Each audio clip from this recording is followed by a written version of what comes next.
the legendary Eleanor of Aquitaine. When it comes to great queens, few come close. Her marriage to a duke 11 years younger created a power couple unequalled. She is the mother of two of the most famous kings in history. Her story is one of chivalry, romance, dedication and defiance. She is no kept woman, and her actions against her tyrannical husband would incur a king's wrath. This is her story.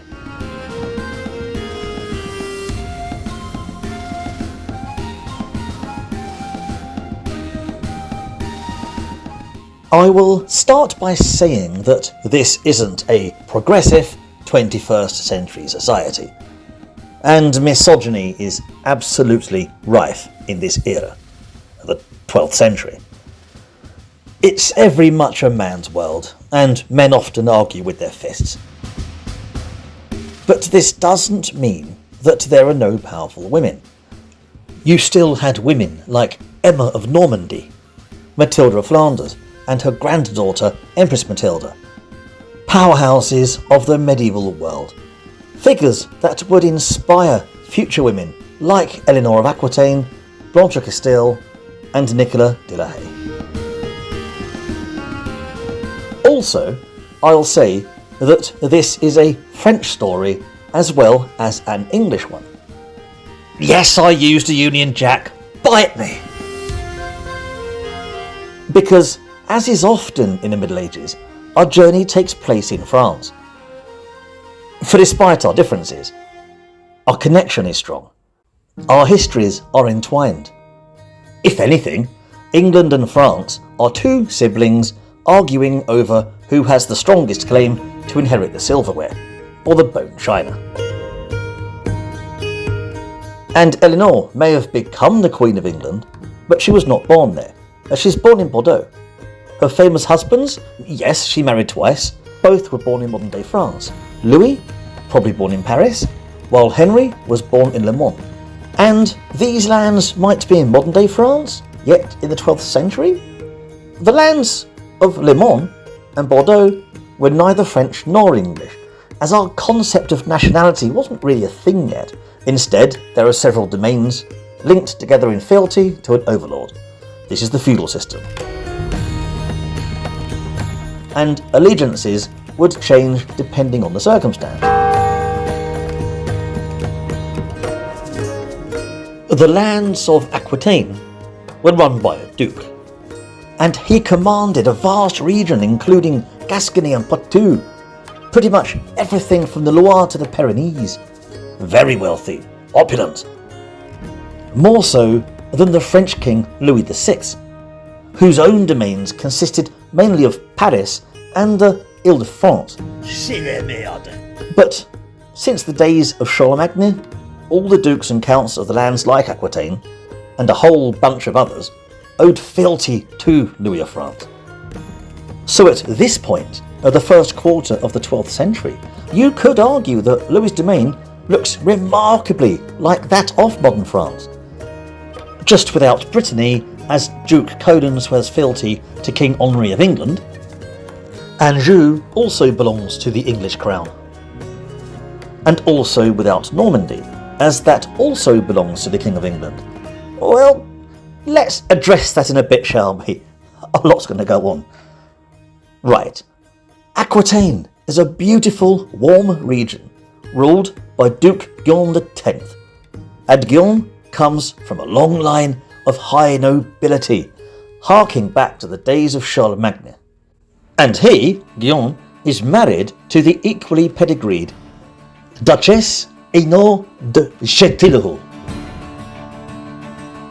Together they rule this lavishly opulent set of domains. The marriage itself was actually a result of adultery from their parents. Guillaume's father had seduced Eleanor's mother, Danger Rossa. Yep, that is the name history has given her. She's the femme fatale, the seductress. He gets away with it. Guillaume's mother, Philippa, was grief-stricken by her husband's infidelity. She retires to a nunnery in Fontevraud, passing away in 1118 in her mid-40s. But Guillaume's father, also Guillaume, couldn't possibly marry Dame Rossa because she's already married, so arranges for his son and her daughter to marry.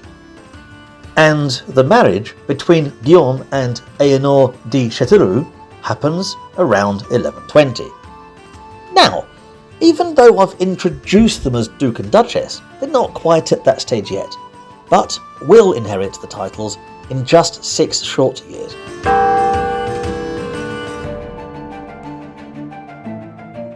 In the mid to late 1120s, assumed to be around 1124, they had a daughter, Eleanor, the first of 3 children who'd grow up in this provincial household in southern France, most likely born at the ducal palace at Poitiers. Also, her name is actually a play on words, Eleanor. Her mother is Eleanor, and Eleanor means the other Eleanor, to distinguish her from her mother, who says they don't have a sense of humour. And Eleanor, along with her family, would speak a slightly different dialect from the French you'd expect, because French was not her native tongue. Unlike the langue d'oil that is spoken by the French, the denizens of Aquitaine would have used Occitan as their first language, the Languedoc, provincial. I urge people to look up the language of Provence, this romantic blend of southern French and Spanish, the Occitan. Well, actually, I'll whack a link into the description. There you go. So, Eleanor would have no doubt spoken Diol, the Occitan, as well as Latin, no doubt Spanish, as Aragon is only a stone's throw. She's quite an educated person. She could read well, though we don't know if she could ever write, as it wasn't as important back then as it is now, and the nobility would have people writing letters for them anyway. She's fluent in the chivalric poetry of the era, embracing the romantic literature. Though, unlike Eleanor of Provence, Henry III's queen, our Eleanor doesn't appear to be personally creative in poetry, more enjoying what was already written, and she's got a passion for the arts of the troubadours. Now, as I said a moment ago, Guillaume becomes the Duke of Aquitaine in 1126. This is after the elder Duke, his father, passed away of a sudden illness. Eleanor is only around 4 years old, and already she's lost both her grandparents, though she had never known her grandmother. She died a few years before. But no doubt, because her father was now Duke, we first learn of Eleanor in a letter dating to the July of 1129. Her parents, the Duke and Duchess, were granting a charter to the abbey at Monteneuve. Present, other than the clergy, was her mother, father, herself, and her baby brother, Egret. Now, because all names had to be on the charter, and proving they were present, Eleanor, only around 7, signs her name with a small cross, made by a finger dipped in ink. It's little things like this which I love about history. Bugger is, I cannot find an image of it anywhere. All I have is a sill, which comes a lot later. Anyway. Unfortunately, the loss of her grandfather wouldn't be the only tragedy she'll suffer in her childhood.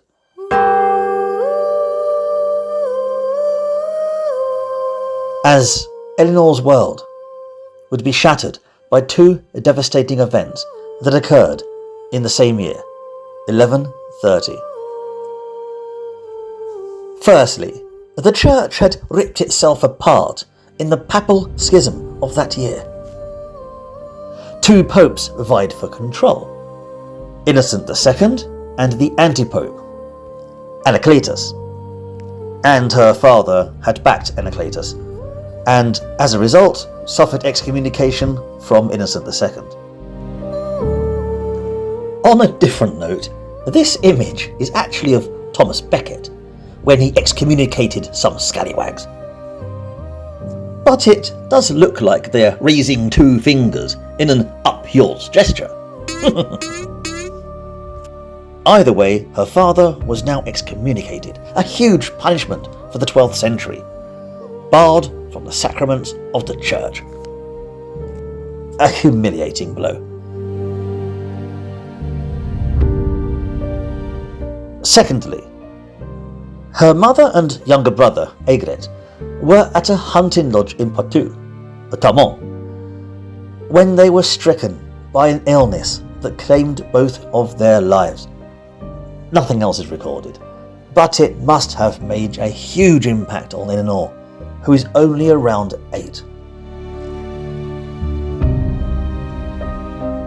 So now the once great household is reduced to just Eleanor, her younger sister Petronilla, and her father Guillaume. The nearest thing she had to a mother figure was Dame Rossa, who resided at the Palace at Poitiers, though it is not known how much they saw of each other and of the nature of their relationship. But what comes out of this is, without her brother, Eleanor is now the heiress to the whole of Aquitaine.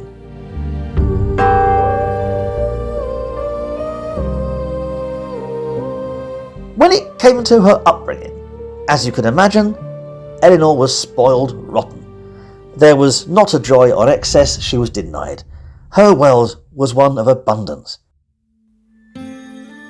Travelling the lands with her busy father and learning the ropes of running the domain should anything happen to him. Sure, he's young, but as we've already learned, anything can happen, especially in this day and age.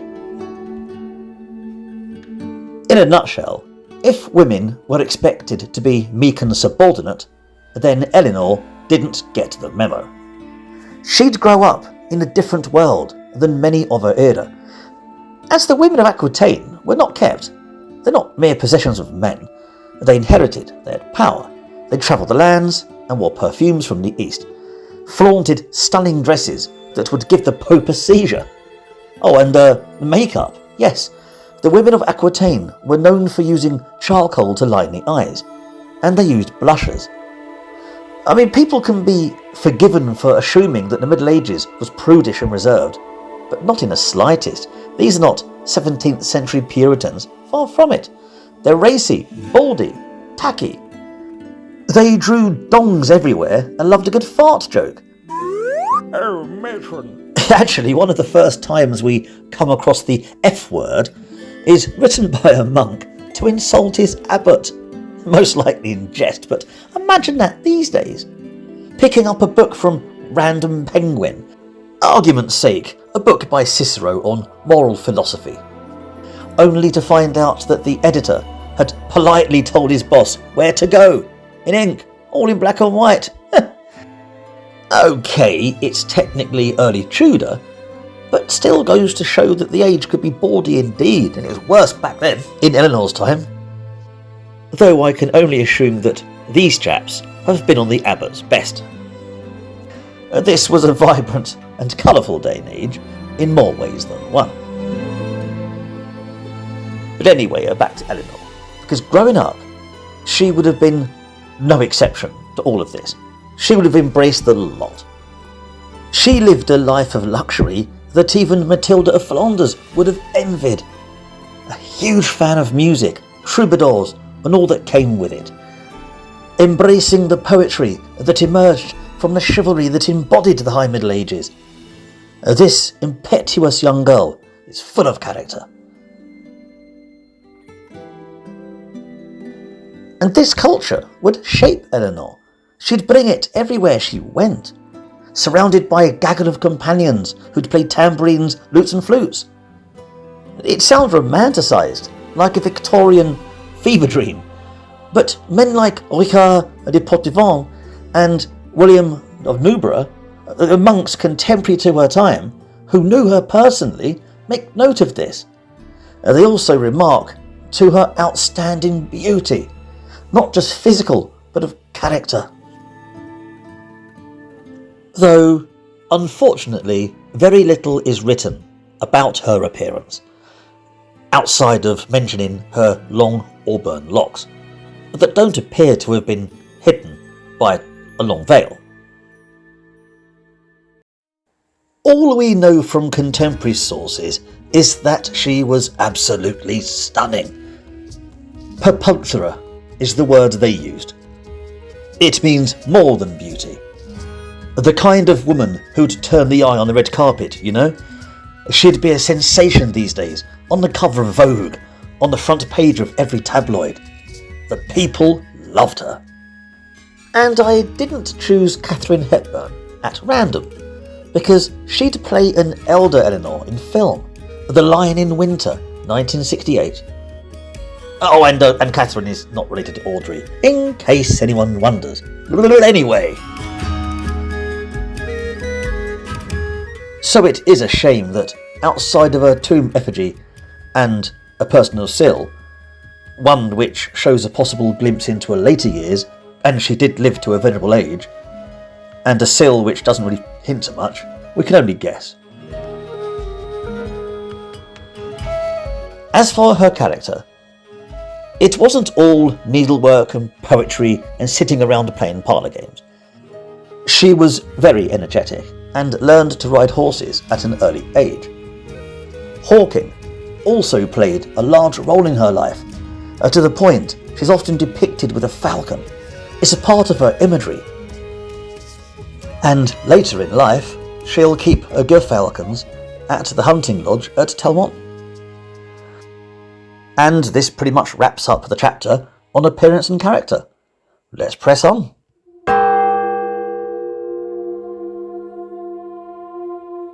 Of course, this is the 12th century, and her father does try and remarry in a bid to provide a male heir, but he is unsuccessful. The bride he wants ends up getting kidnapped and married to some other chap, as was often the case in the Middle Ages. Guillaume ends up falling into a melancholy, and amidst murmurs of rebellion in Aquitaine, he was having nightmares of war. This excommunication business was not helping ease his mind, not one bit. These were not good times. Backing the wrong side in the papal schism had cost him dear. It had been 5 years, and people were conspiring to replace him. However, in 1134, the Duke had met none other than St. Bernard. No, not the dog, the man. Bernard de Clairvaux, a church reformer, and the creator of the Cistercian order of monks. And now, Bernard manages to convince William to stop his support for the anti-pope and back the winning horse, so to speak, Innocent II. Which he does, and all is forgiven. During his conversion, Guillaume spends a good deal of time in the company of St. Bernard. And one day, during a communion at the Le Coultre church, St. Bernard points towards the Eucharist and tells Guillaume not to look at God, as he does his own subjects. His conversion complete. The Duke, awash with newfound faith, promises to take a pilgrimage the next year to Santiago de Compostela in Galicia, Spain, as the pilgrimage route does pass in fact through Aquitaine. But this doesn't go down well with the growing dissent in Aquitaine. The nobility think he's heading off to Galicia to raise an army against them, not this pilgrimage business. He manages to get the nobility, though, to swear fealty to Eleanor, and he did this on her 14th birthday in 1136. Thus the rebels are pacified to an extent.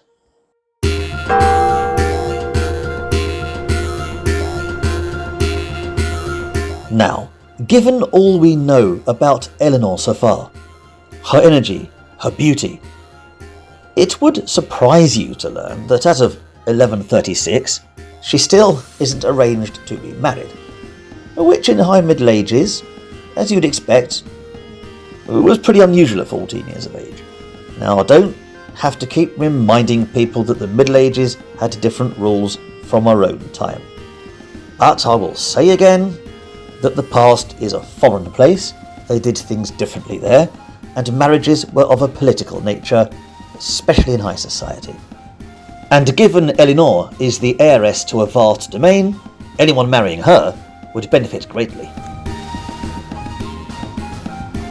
And as long as there is no male heir to Aquitaine, Eleanor is the most sought-after woman in Europe. But as far as her father was concerned, this suitor could only stem from royalty, and French. Their closest allies, and King Louis the Gros has a son. He's around the same age as Eleanor, also called Louis, the heir apparent. If Eleanor married Louis, then the Kingdom of France would increase dramatically overnight. And the reason I don't mention England is because there's a bit of a pickle with the English crown. Currently, King Stephen of Blois is on the throne, and is already married. But he's also a bit of a scallywag, and I'll get to that debacle in the next video. Needless to say, that the French option is the best option on the table for Guillaume and his daughter Eleanor, and it's the one that will go ahead.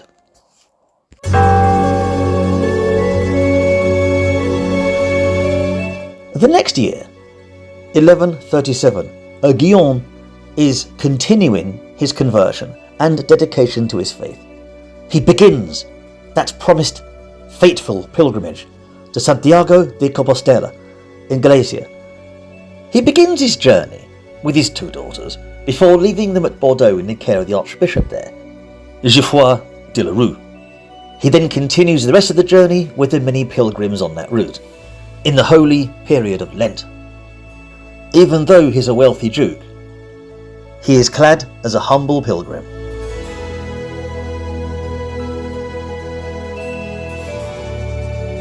The 9th of April, 1137, was a Good Friday, and the pilgrims were crossing their way into the lands of Compostela. The cathedral is so close. But unfortunately, most likely due to contaminated water, William falls ill. He collapses before he reaches his destination, not yet reaching the holy site. His illness is only growing worse. He secures Eleanor to inherit his domains and finalises her marriage to Louis, the heir apparent to the French throne. And the marriage would go ahead without delay, and also without his presence. A powerful marriage, but one with a clause, because Guillaume adds a kind of a prenup, for Eleanor's domains were not to be assimilated into the lands of the French heir. They were to be Eleanor's, and Eleanor's alone, to be inherited by only her offspring. And this would have repercussions in the future, huge repercussions.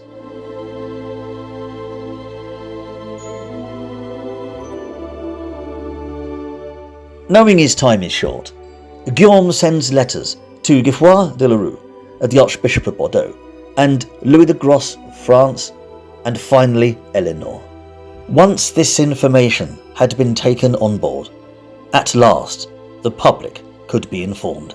Then, in one momentous moment of faith, the mortally ill Duke Guillaume of Aquitaine presses on with his journey to complete his pilgrimage, eventually reaching the cathedral at Compostela.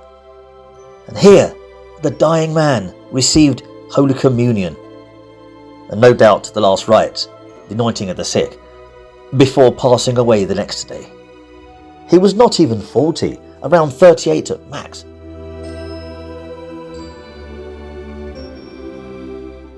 The Duke's body was buried there at the cathedral at Compostela, beside the shrine of St. James the Apostle. And in Aquitaine, Geoffroy de la Rue gives it some final spin, declaring the whole saga as providence, God's will, thus rallying the rebels and thus preventing the domains falling foul of civil war. Bloodshed averted.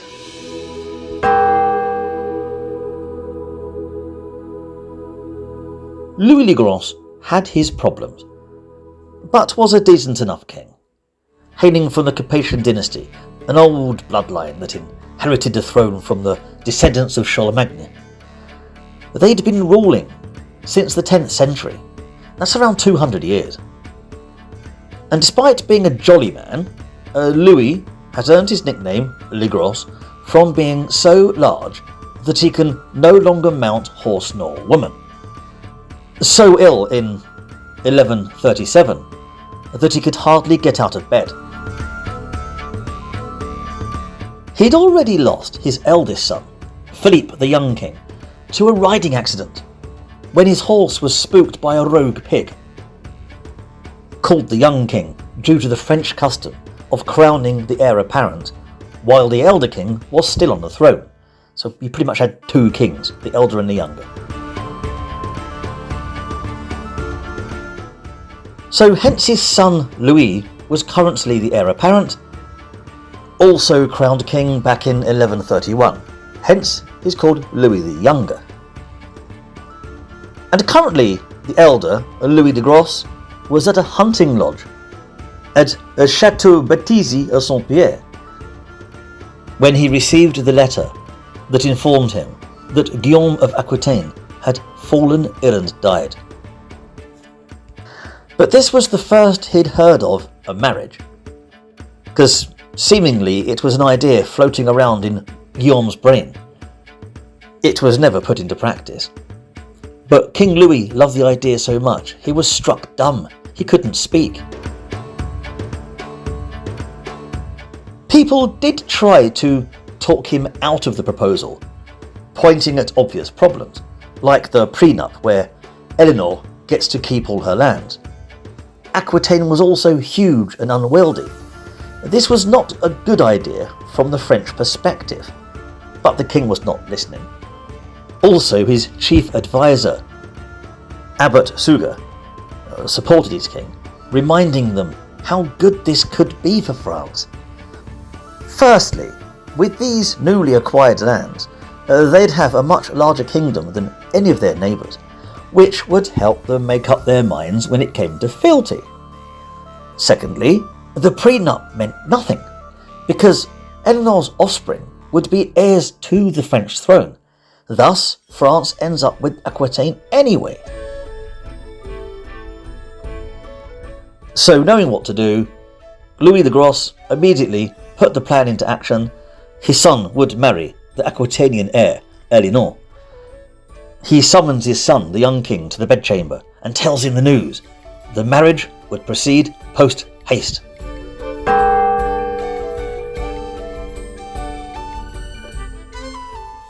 And they would be quite the couple. Right, we're already familiar with Eleanor, but what about Louis the Younger? We know nothing about him. Before his brother died, he was destined for the church, the oratores. So it is no surprise that he's not mentally geared for war, despite his quite muscular physique. He's very much the sensitive, devout type he was groomed to be. He's a monk in king's clothing, basically. And he's absolutely besotted by the alluring beauty of the young Eleanor, and they only have a 1-year age gap. The only real snag to all of this is that there is no father from Aquitaine to help oversee the wedding. Eleanor is Duchess in her own right, but despite this, she's been pretty much locked up under armed guard at Weir in Bordeaux, in case hostilities kick off again. So Louis the Gros quickly takes charge. He sends Abbot Suger to the Saint-André Cathedral at Bordeaux, where the wedding would be held, to touch base with the Aquitonian Archbishop, Geoffroy de la Rue, and make the wedding preparations. Louis also sends the Bishop of Chartres on a private mission to meet Eleanor at Ambrieux, to aid her in all matters that she needs. Then, to make sure that no hostilities would kick off, Louis sends his son into Aquitaine with a contingent of 500 of the best knights in France. Also with them are two brother-in-laws that don't get along, but honour and duty surpass this rivalry. These two chaps were Count Theobald of Champagne and Count Raoul of Vermandois, and Raoul was also the Seneschal of France. These three men, the two counts and Abbot Suger, would act as the young king's advisors during his stay in Aquitaine. There would also be control of a few chests of gold, containing all the money they'd need for their stay. And Louis the Younger is a Capetian prince, so he's under orders to spend lavishly, splash the cash, so to speak, shine these Aquitonians on. Louis the Grosser's got this. France is bankrolling the visit, with the full intention that the locals did not spend a penny. And no, that wasn't a toilet joke. But, with all that wine flowing around, who knows? Also, for anyone complaining about the heat this year, in the June and July of 2025, I'll remind them that the 12th century was the medieval warm period. It's pretty hot. They're no stranger to a heatwave. Now, the royal entourage left Paris on the 19th of June, 1137 PM. Just joking. This is the year, 1137 the year. So Louis, the young king, has to travel by night when it's cooler. And even then, many of their supplies are spoiled in the soaring heat. Travel by night and seek shelter by day. The heat was simply that bad.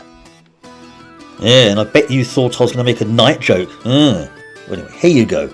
Knights travelling by night. Yeah, night. Got it out of the system. But word was spreading of this royal wedding. It was the talk of the land.